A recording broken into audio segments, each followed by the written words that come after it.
જી sir, શું કહેશો અને આપની ઓળખ આપશો? મારું નામ યુવરાજસિંહ જાડેજા છે. ગુજરાતમાં વિદ્યાર્થી નેતા તરીકે ફરજ બજવું છું. અને જોવા જઈએ તો આજે અમે કહી શકાય કે હનુમાન ખીજડીયા, જ્યાં દ્વારકેશ નામનું એક યુનિટ આવેલું હતું, એ દ્વારકેશ નામના યુનિટમાં ક્યાંક ને ક્યાંક અમને જે દૂધ જે ભરાઈ રહ્યું હતું, જે જીવન જરૂરિયાતની આપણી વસ્તુ છે, એ દૂધ જોવા જઈએ તો આ એક ટેન્કર જે છે, એ ટેન્કર જ્યાં ભરાઈ રહ્યું હતું એ અમને શંકાસ્પદ લાગ્યું. કેમ કે છેલ્લા ઘણા દિવસોથી આ દૂધની અમે રેકી કરી રહ્યા હતા, આ દૂધના ટેન્કરની અમે રેકી કરી રહ્યા હતા.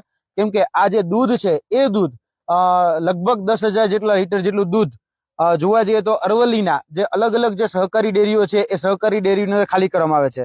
હવે જ્યાં એક બકરીનું દૂધ અવેલેબલ નથી, ત્યાં 10,000 લીટર દૂધ આવ્યું ક્યાંથી?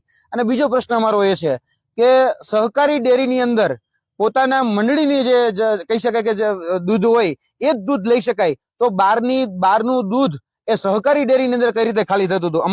અમારા પાસે એ રેકોર્ડેડ પુરાવા છે કે આ જે દૂધ અહીંયા જે કહી શકાય કે હનુમાન ખીજડીયાના દ્વારકેશથી જે દૂધ ભરાતું હતું એ દૂધ ખાલી થતું હતું. એ જોવા જઈએ તો સાબર ડેરીમાં આવેલી જે માધવ શીત કેન્દ્ર છે ત્યાં, તેની સાથે સાથે જે તાલોદ ગામ છે એ તાલોદ ગામની નવી બોરડી આદર્શ ડેરી છે ત્યાં, તેની સાથે સાથે જે આમોદરા જે ભાથીજી દૂધ મંડળી છે ત્યાં, અને જે સાબર ડેરીના ચેરમેનના ગામની જે જૂના પીપોદરા કરીને જે ગામ છે તેની જે સહકારી મંડળી છે એ સહકારી મંડળીની અંદર આ દૂધ ખાલી થતું. એટલે કે તાલોદ ડેરી, નવી બોરડી, આમોદરા, ભાથીજી દૂધ મંડળી, આ દૂધ છે એ અલગ અલગ જગ્યાએ જોવા જઈએ તો બાયડ અને બાલાસિનોર એ જગ્યાઓએ ખાલી થતા હતા. એટલે 10,000 લીટર જેટલું દૂધ કોઈ જગ્યાએ 500 લીટર, કોઈ જગ્યાએ 1,000 લીટર, કોઈ જગ્યાએ 1,500 લીટર, તો કોઈ જગ્યાએ 2,000 લીટર આ દૂધ એ ખાલી થતા હતા. એટલે પ્રાઇવેટ જગ્યાએથી દૂધ લઈ અને સહકારી ડેરીની અંદર આ દૂધ બધા ખાલી કરવામાં આવતા હતા. એટલે આ શંકાના ભાગરૂપે આજે જોવા જઈએ તો આ દૂધ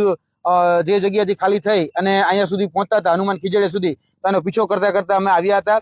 અને આજે એક અઘટિત ઘટના પણ અમારી સાથે બની છે.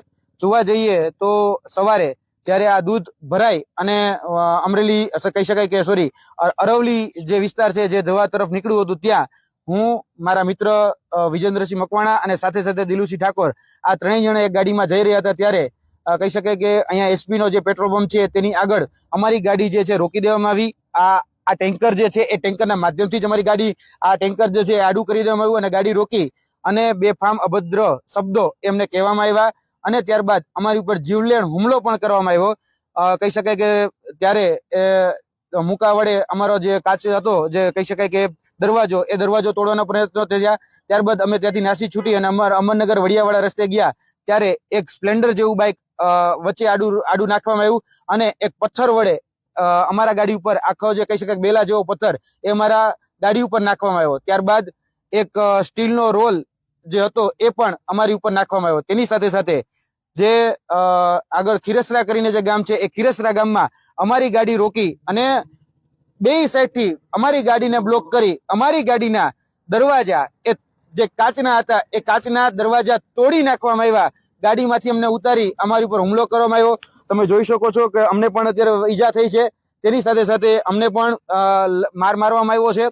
અમારી ઉપર જીવલેણ હુમલો કરવામાં આવ્યો છે. અમારા સાથી મિત્ર જે દિલુસિંહ ઠાકોર, જે ડ્રાઈવર તરીકે અમારી ગાડી ચલાવી રહ્યા હતા, તો તેના માથાના ભાગે ખૂબ ગંભીર ઈજા પહોંચી છે. તેને લોહી લોહાણ કરી દેવામાં આવ્યા છે.